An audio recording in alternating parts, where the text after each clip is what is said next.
Hi, everyone. Welcome to Conscious Conversations. I'm Lana Rose, your conscious concierge. On today's episode, we will be discussing all things parasites with Bree Calabria, who is an integrative health practitioner. Bree, welcome to Conscious Conversations.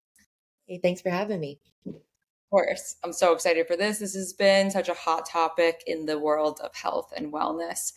So I can't wait for you to break it down for everybody. Why don't you start with telling us actually like what exactly is an integrative health practitioner and really what made you get into the work? Sure. So, integrative health practitioner, really what we do is we combine all of the best worlds of holistic health, functional medicine, traditional Chinese medicine, bioregulatory medicine, ancient Ayurvedic medicine, and a little bit of naturopathy. We really focus on finding the root cause for people's chronic health issues. And we utilize things like functional medicine lab testing, muscle testing to get to the actual root cause and then rebalance the body by focusing on replacing what shouldn't be in the body and replacing any deficiencies that are caused by those things. Amazing. And so necessary in the world of really just treating symptoms instead Mhm. of finding the root cause, which I'm sure you deal with probably all the time, right? Yeah, so I'm a lot of people that come through that door are they've seen many practitioners, many doctors, many specialists in the past. And the one thing that I think is very common between all of those people is that they have five or six different specialists, right? Who all believe that it's all one part of the body and the body isn't connected. And those practitioners don't talk to each other and they're not connected. So everybody's on a different page. Nobody's really looking at what is causing any issues, whether, it's things like parasites or things like mold or heavy metals or toxins. Conventional medicine is good for one thing. It's good for keeping people alive, right? I think natural medicine is a little bit better for keeping people healthy.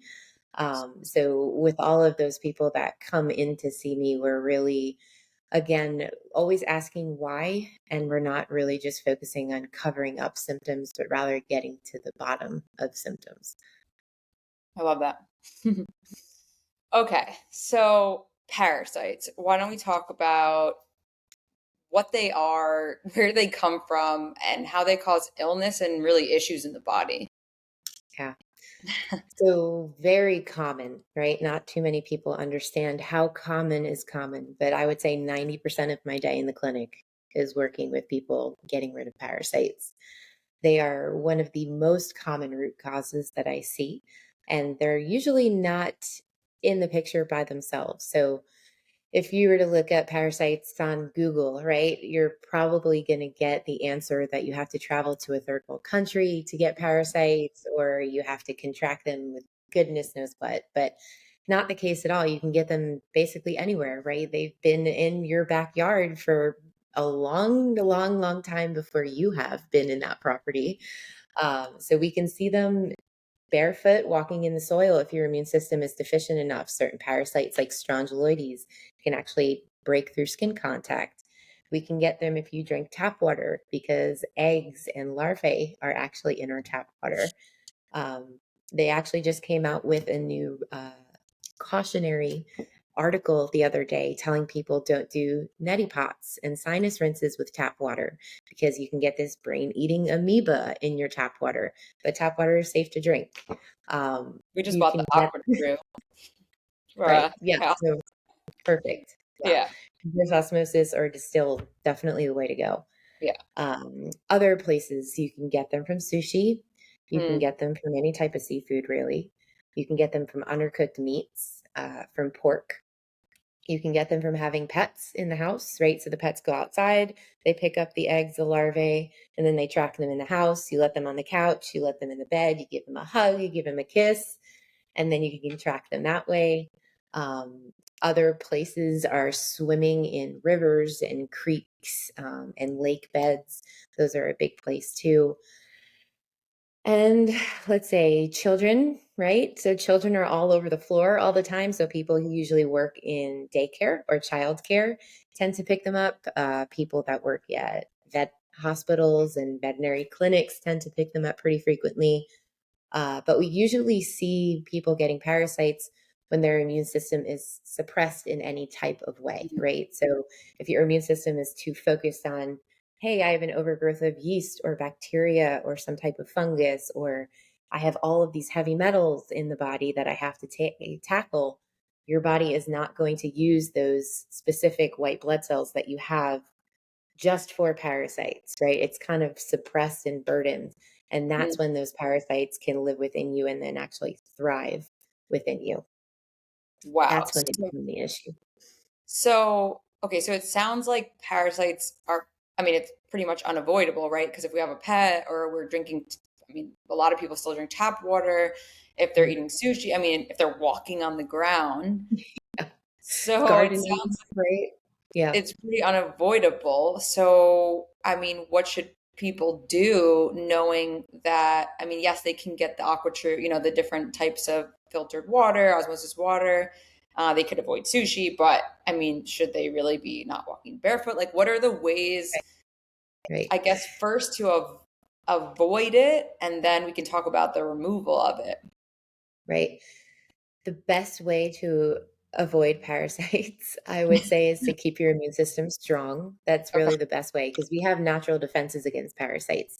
Our Yeah. eosinophils, our basophils, our monocytes, all of those things actually kill parasites and go seeking out those parasites in the body. So I think keeping the immune system really strong is probably the best way that you can do that. So again, avoiding any type of toxins in your life, your personal care products, in your water, in your air, in your food, right? And then beyond that, fixing any overgrowths in the body besides parasites.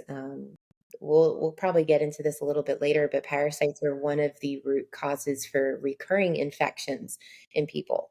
So it's not as easy to say, oh, I have a candida overgrowth, let me get rid of that, and the Mhm. parasites will go away. Parasites will actually harbor candida. So a lot of times people treat the candida and then it keeps coming back and keeps coming back. And it's usually because those parasites are just releasing it continually into the body. Um, I have an amazing, I've learned so much from him, Dr. Todd Watts. He has a saying, you have a way to check if you have a parasite very easily, right? There are many stool tests out there that are very inconclusive. They do not test for all of the DNA species that parasites. It's very faulty process, stool Yeah. testing for parasites. Yeah. Um, we even had clients send off a stool sample with a dead parasite in it, and it still came back as non-detected. It's insane. So And I I, don't trust the yeah. test, the standard testing, right? We muscle test for parasites, and that's a pretty reliable way to do it. But Mm. the way that Dr. Todd Watts says to do it is take your two fingers and find your pulse. And then if you feel it, you have a pulse, you probably have a parasite. Like, Yeah, yeah. I was like, where are we It's going? Oh, yeah. it is really that common though. It's crazy. I Yeah. mean, once you realize how common this is, you just kind of walk around and you're like, "Oh my goodness." Yeah. But Funny because it's kind of easy to get a little overwhelmed with too. So I think the biggest thing is, fix the overgrowth that you have first, right? If you've never done a parasite cleanse, we'll talk about that process. But yeah. after you fix your own overgrowth, it's really just about one, keeping the immune system strong. And then I normally would recommend after done working with a client that they're doing one or two, possibly 3 week long parasite cleanses throughout the Yeah. year as a way to kind of maintain. Yeah.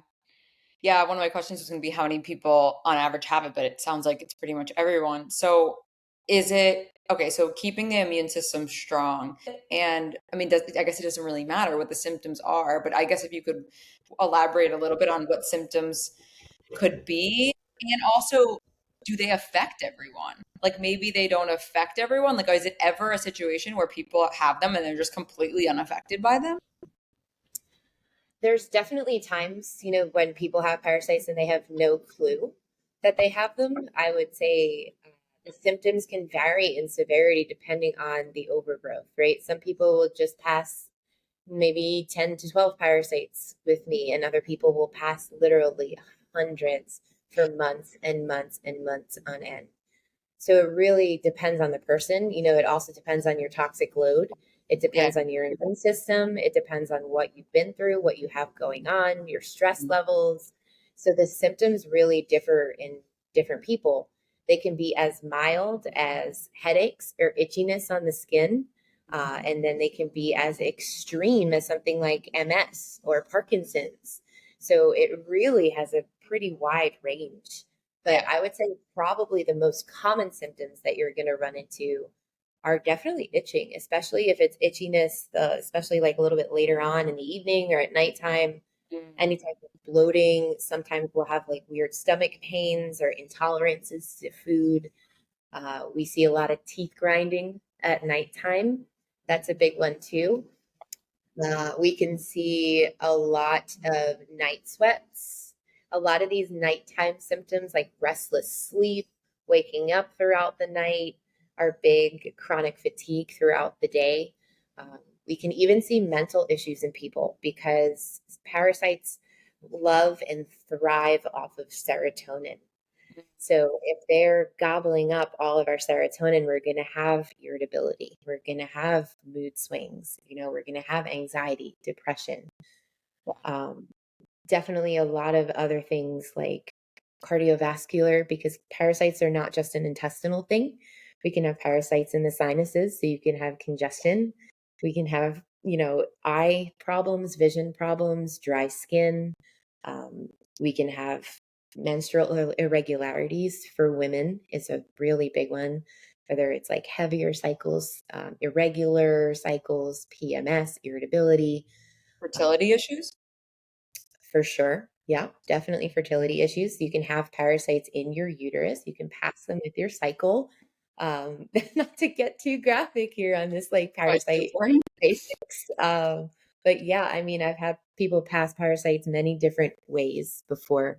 But I think the biggest things are probably also bowel movements, right? So fluctuating. One day you might have a couple bowel movements, and then the next day you go 2 or 3 days without passing anything.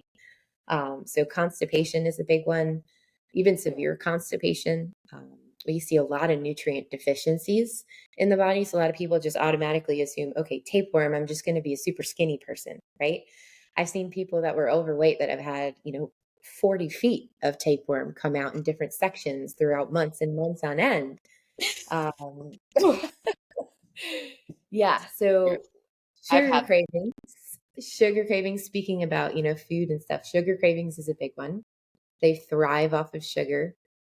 We mentioned briefly, recurring infections. So whether that's bacterial infections, recurring viral infections, recurring yeast infections for people, really having a really tough time getting rid of those infections is a huge sign of parasites. I just had a consult the other day with, I think she's about 11 or 12-year-old girl.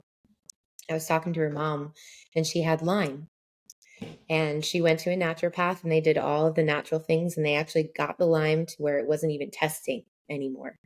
And then after COVID, she had taken a dose of ivermectin, deal with a lot of, the COVID spike proteins and stuff like that. And then after she took that dose, she relapsed with the Lyme.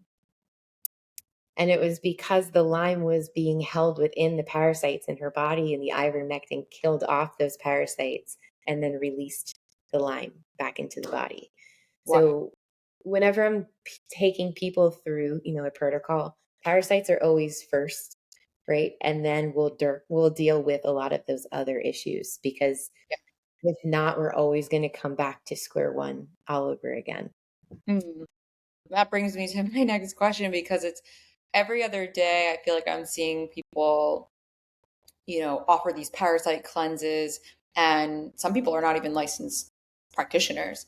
So, you know, I've worked with parasites myself, and I just what I've come to understand is that there's a way to remove them, and doing it on our own might not really be the best and most effective method. So, what could you say about, I guess, A, removal, and B, people doing these one off parasite cleanses without really knowing what's in their body, otherwise, beyond the parasites?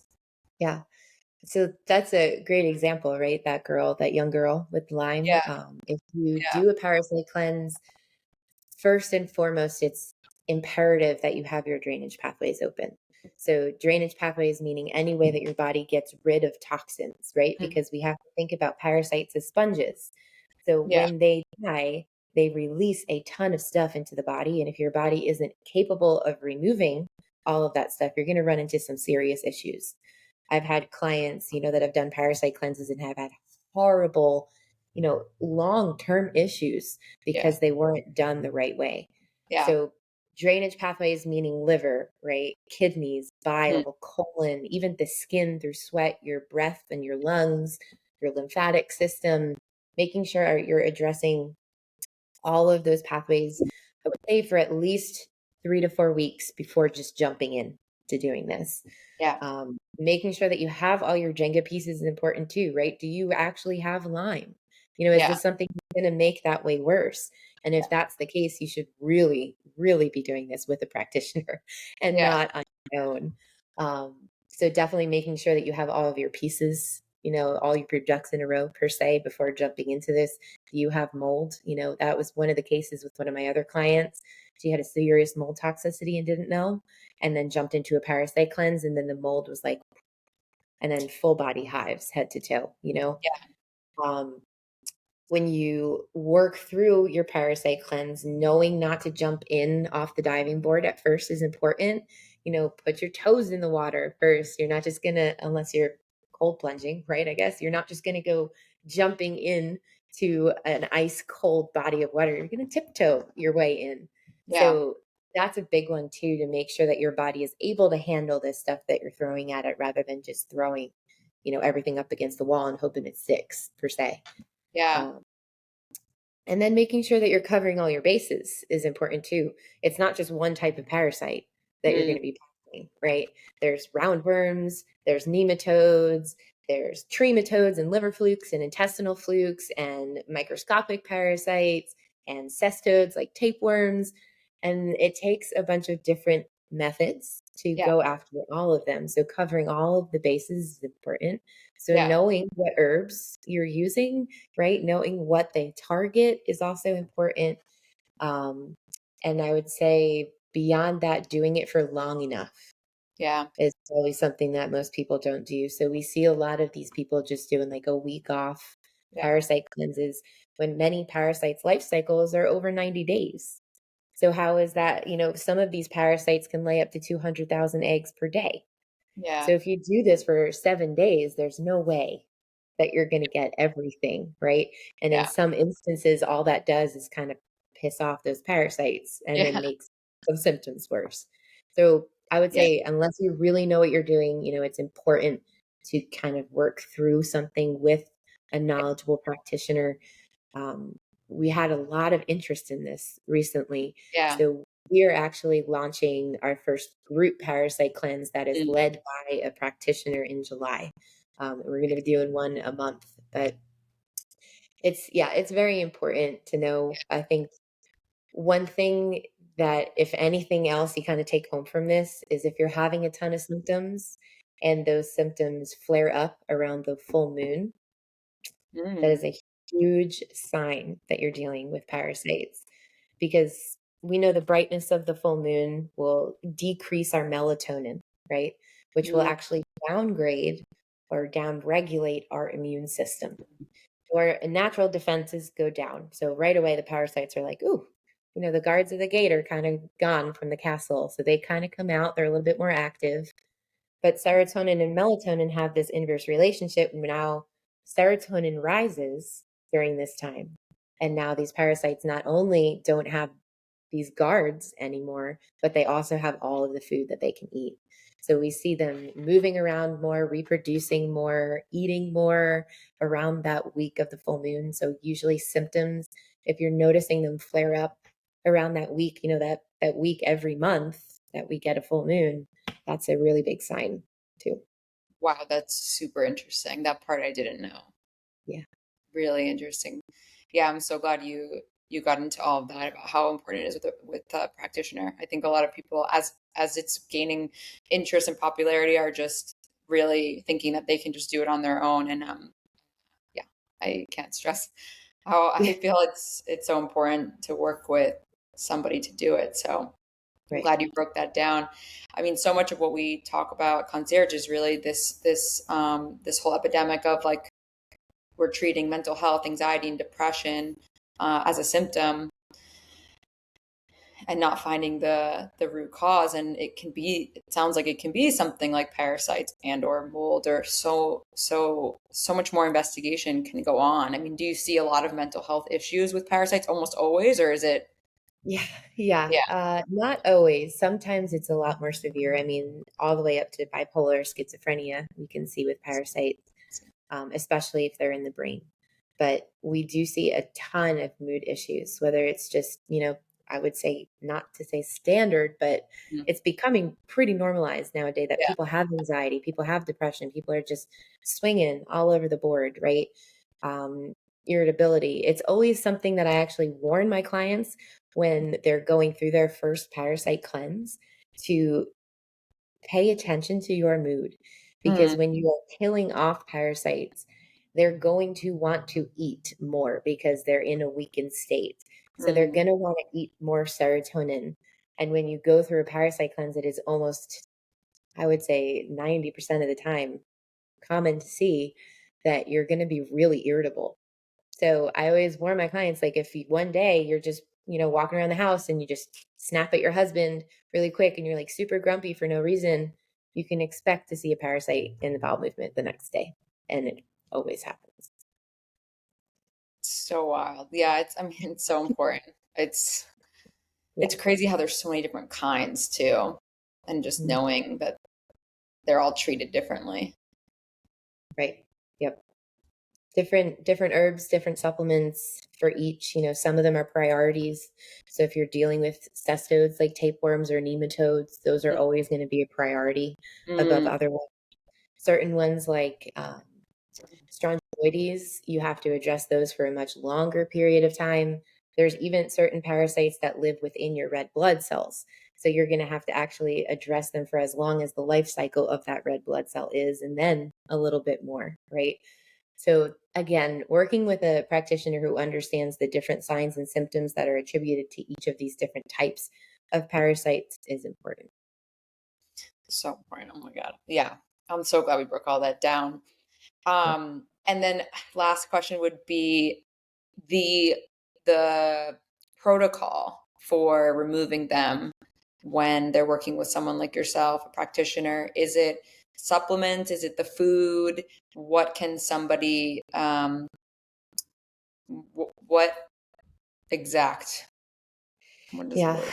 Yeah. It's different. It Yeah. definitely is different for many people because some people are so depleted mitochondrially that Mm, they can't jump into something as quickly as somebody else could. So right. we're always assessing the status of your mitochondria as soon as you walk in the door here or open up a Zoom call with us. Um, when we have people that are a little bit stronger in that sense, we can start off a little bit quicker, right? But still drainage pathways, working on mitochondria cellular energy for at least 4 weeks. And then we'll go into parasite cleansing. For, I would say, a normal client, that works through these phases pretty quickly, if they have a decent parasite load, we can either address it for 3 months or 6 months. Sometimes it'll go longer, right? I mentioned sometimes people have hundreds and hundreds of parasites that are coming out. And in that case, I've seen people pass parasites for up to a year before. So it really does differ between each person, but we are using herbs. We're pulsing the herbs, we're increasing them at certain times, we're decreasing them at certain times. And then we're utilizing a lot of other modalities alongside that, right? Making sure the water is clean, the air is clean, Mm, the food is clean, making sure that sugar is off the table because sugar feeds those parasites. We use things like castor oil packs. We'll use mm, infrared saunas to sweat stuff out. Sometimes people like ionic foot detox baths, red light therapy. There's a ton of great things out there, including coffee enemas, which isn't on everybody's plate, but some people do utilize those. And that does help too, because you can actually put liquid tinctures in your enemas. And then that goes straight into the intestines and then it kills them very quickly to get them out. So yeah, the protocol does vary, but making sure the foundations are in place, making sure drainage is in place, Mm, and making sure that your mitochondria is actually capable of doing this. Because I always say you wouldn't go on a road trip with a quarter tank of gas, right? So making sure that you're continually fueling up those cells as you go through is really, really important so that you don't have any die off reactions, because that's when people, that tip those scales, they're killing too quickly and they're not eliminating as quick. So mm. that's when they have these skin reactions, these headaches, these sleep issues, and then, you know, gosh forbid, any other type of true medical issue associated with it. Wow. So crazy. Well, I'm glad we did a deep dive into that. I mean, net sounds like pretty much everyone has parasites. And really, ideally, they should work with somebody unless they are extremely, extremely, extremely well versed in the subject, in the understanding of their body, Right. which is probably pretty rare. So, best case is work with a professional Hmm. and get the specific needs for your own body. Yeah. And that's one of the reasons that we're starting to do this group parasite cleanse that's led by Yeah. a practitioner. Yeah. Because one of the hardest things about functional medicine is it's not covered by insurance, right? Hmm. And we Hmm. understand that the expenses can get up there, especially for the normal average American family. Yeah. So we do recognize that, and we know that people are trying this on their own. So rather than, wait Yeah. for something negative to happen, we're trying to get ahead of that curve here by That's offering people more of a group type of platform. That's amazing. That's going to be so helpful. That's one of the biggest things I personally hear is just the cost and that insurance doesn't cover it, which is sad, but conversation for another day. But I mean, well, to everyone listening, if you're interested in working with Bree, her Instagram is, Ohana_wellness. and as always, your conscious concierge for all of your options in the world of health and wellness. I'll share your contact after this. And thank you so much. This was amazing and so extensive. Thank you.